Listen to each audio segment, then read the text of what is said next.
Chaos as Parliament CAB3 debate takes a new shape.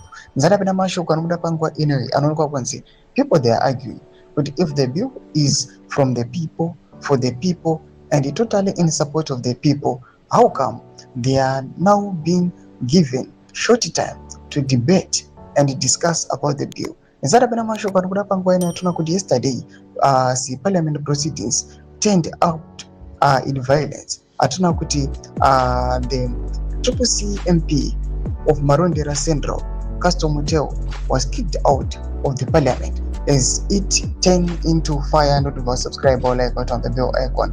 Arivimano posted this video remote kono banyana chiti. CCC MP Marondera Central, Custom Hotel, was kicked out of parliament.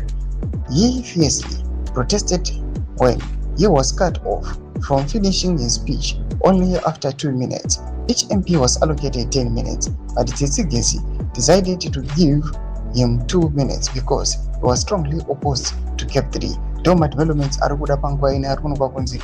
Pangwa ina, if the bill is for the people, why are they restricting people to express their views? Nema wonero abo.